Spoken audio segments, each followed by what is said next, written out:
Hello friends, in this quick tutorial I'm going to show how to make a PDF searchable in Adobe Acrobat.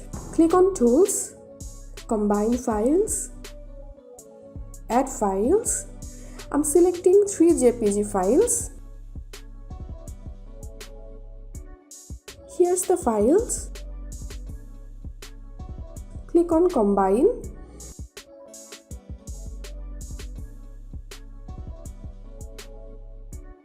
Click on Edit PDF.